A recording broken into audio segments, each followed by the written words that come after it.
Pengertian dari manajemen kurikulum dan pembelajaran adalah sebuah usaha bersama dalam memanfaatkan semua komponen-komponen pembelajaran yang direncanakan dan dilaksanakan dalam kegiatan proses pembelajaran, serta menitik beratkan kepada peningkatan mutu pembelajaran dengan adanya hubungan antara guru dan siswa, sehingga nantinya dapat mencapai tujuan pendidikan yang telah ditetapkan. Assalamualaikum warahmatullahi wabarakatuh. Perkenalkan, nama saya Nuraya Syifa Amin. Saya akan menjelaskan sedikit tentang ruang lingkup manajemen kurikulum. Ruang lingkup manajemen kurikulum meliputi perencanaan, pengorganisasian, pelaksanaan, dan evaluasi kurikulum.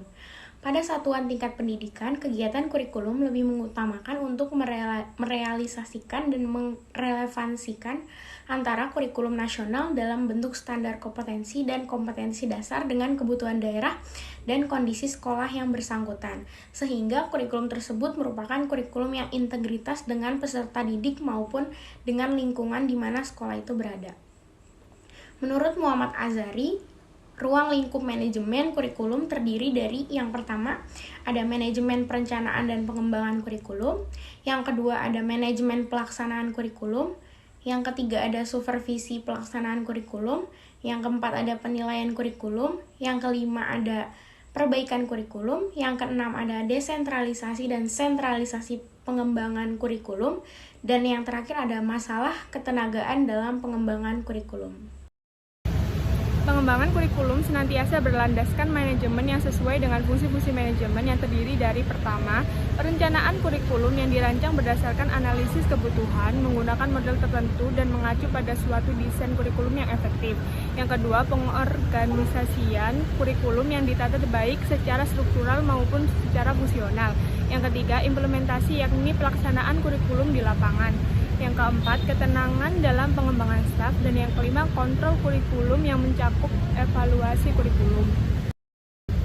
Perencanaan pengembangan kurikulum ini adalah rangkaian tindakan bertujuan untuk mencapai seperangkat operasi yang konsisten dan terkoordinasi guna memperoleh hasil-hasil yang diinginkan.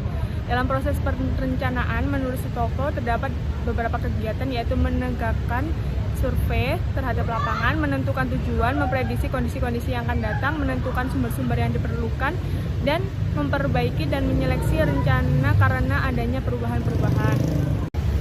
Yang kedua, pengorganisasian dan pelaksanaan pengembangan kurikulum, yaitu organisasi kurikulum adalah struktur program kurikulum yang berupa kerangka umum-umum program pengajaran yang akan disampaikan kepada peserta didik.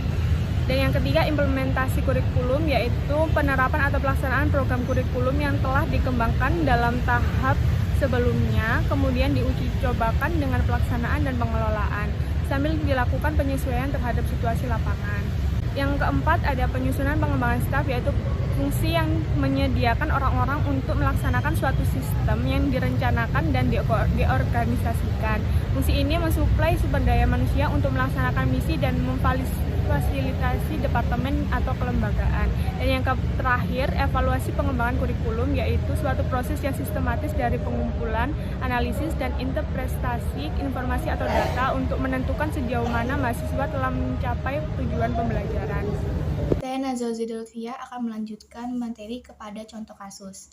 Di sini kami mengambil contoh kasus manajemen kurikulum di SMA Surya Buana Malang. Jadi, pelaksanaan manajemen kurikulum itu terdiri dari 3 tahap. Yang pertama adalah tahap perencanaan, tahap pelaksanaan, dan yang ketiga adalah tahap evaluasi. Yang pertama, tahap perencanaan. Perencanaan kurikulum terpadu diawali dengan menentukan visi dan misi sekolah. Setelah visi dan misi sekolah disetujui, selanjutnya akan diadakan workshop untuk mempersiapkan segala macam perangkat pembelajaran selama 1 tahun ajaran. Dalam workshop, dibentuk tim khusus untuk membentuk kurikulum seperti apa yang harus diterapkan di sebuah sekolah. Tahap yang kedua adalah tahap pelaksanaan. Tahap pelaksanaan ini terdiri dari beberapa bagian pula. Yang pertama adalah penyusunan kalender sekolah.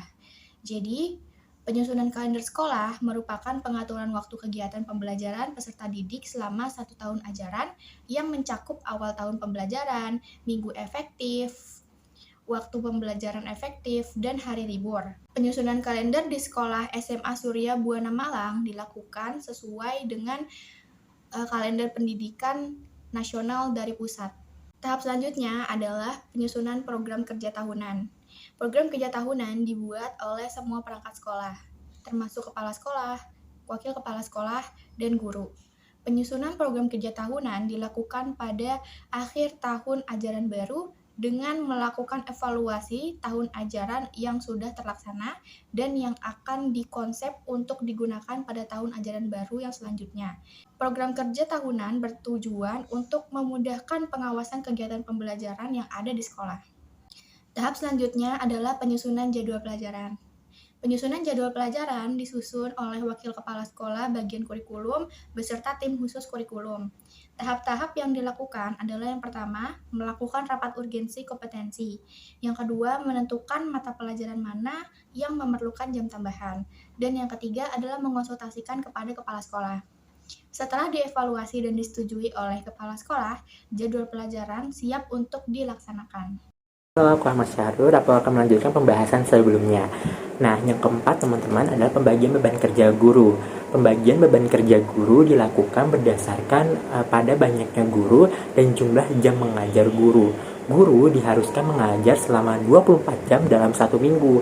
Peran kepala sekolah menjadi sangat penting dikarenakan kepala sekolah menjadi supervisor dan fasilitator dalam pembagian beban mengajar guru di SMA Surya Buana Malang ini. Nah, yang kelima teman-teman adalah pelaksanaan program belajar mengajar. Pelaksanaan program belajar mengajar dilakukan workshop teman-teman untuk mempersiapkan bapak atau ibu guru mulai dari perangkat sampai administratif dalam mengajar, serta rapat kerja untuk program kerja sekolah, di mana workshop ini pertama membahas terkait dengan kalender pendidikan yang diterbitkan oleh Dinas Pendidikan. Selanjutnya, guru melihat struktur kurikulum di masing-masing pelajaran. Kemudian dari struktur pembelajaran itu dan dari beban materi pelajaran di masing-masing mata pelajaran, guru menyusun silabus, prota, promes, kemudian RPP. Yang ketiga adalah evaluasi.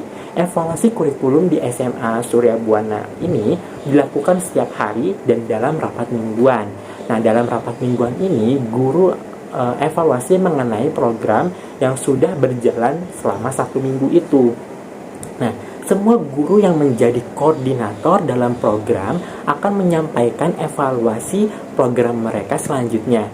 Jika ada kendala dalam pelaksanaan program mereka, maka guru akan menyebutkan lalu mencari solusi untuk memecahkan masalah tersebut, sehingga untuk kegiatan selanjutnya jika ada kendala yang terjadi sudah tidak menjadi hambatan lagi. Untuk program keseluruhan evaluasi kurikulum dilakukan pada awal atau dan akhir semester selanjutnya. Terima kasih.